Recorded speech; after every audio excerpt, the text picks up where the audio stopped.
My apartment was always quiet at night, the kind of deep city silence where you can hear the hum of the refrigerator. But at 3:17 a.m., that silence shattered. Ding dong. The sound felt wrong. Too slow. Too deliberate. It wasn't a package delivery or a lost visitor. It felt like an announcement. Then came a second noise, a scraping sound. Soft at first, then clearer, like nails dragging across wood. My pulse spiked. At first, I tried to rationalize it. It's just my drunk neighbors from 4B again, fumbling for their keys. But this sound wasn't clumsy or random. It was rhythmic, slow, steady, patient. I crept to the door, my heart hammering against my ribs. I pressed my eye against the peephole, expecting to see the dimly lit hallway, and I saw nothing. No hallway lights. No silhouette. Just darkness, as if someone was covering the peephole with their hand. Then I heard it, a whisper. Low. Male. Too close. "I know you're awake." My entire body locked up. I stumbled back from the door, my hand flying to my mouth to stifle a scream. I tried not to breathe, not to make a sound.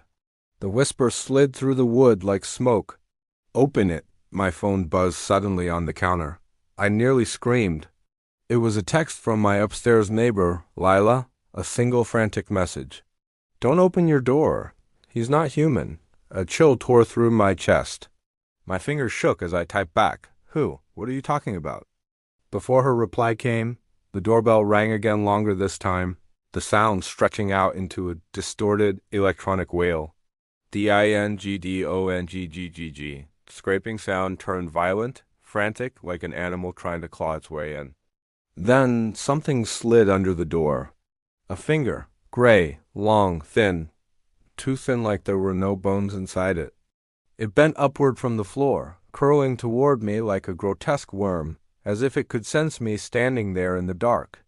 I stumbled backward, choking on air, my mind refusing to process what I was seeing. My phone buzzed again. It was Lila. He copies voices. He tried mine earlier. "Stay silent. Don't respond." "Don't move." The voice outside changed. It became warmer, softer. It spoke again, but this time it used my mother's voice. "Sweetheart, it's so late. Are you okay? Open the door for me." Tears flooded my eyes. My mom lived 3 hours away. It was impossible. But the sound, it was perfect. Her exact tone, her gentle lilt. The creature whispered again, now in a voice identical to my own. A perfect, chilling mimicry. "Let me in." I'm cold, hearing my own voice begging from the other side of the door. I felt something inside me break. The doorknob began to turn, slow, deliberate. Each metallic click echoed in the silent apartment, savoring the moment. I bolted to the kitchen, my survival instinct finally kicking in. I grabbed the heaviest knife from the block and frantically dialed Lila. She picked up instantly, her voice a frantic hiss. "Hide," she whispered. "He only leaves when he thinks you're not alone. When there's a witness, what is he?" I whispered back, my voice cracking. The line went dead. Then I heard footsteps in the hall, not running, not walking, something in between. Heavy, fast, and uneven, like a creature using more than 2 limbs was scrambling away.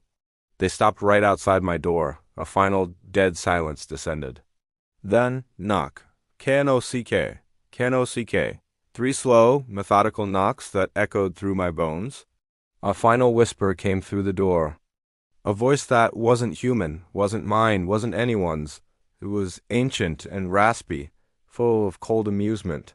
"Next time, don't watch me through the peephole." My blood froze solid. Because here's the thing. I never looked through the peephole, not once. I was standing 2 feet away from the door the whole time. Which means the thing I thought I saw in the peephole, the impenetrable darkness, the shape that felt like a hand, that wasn't him. It was something else. Something on my side of the door. Just then, a faint sound made me look back at my front door. A soft, rhythmic scratching. It was coming from the peephole, from the inside. As if something was still standing there on my side of the door, waiting patiently for me to look again.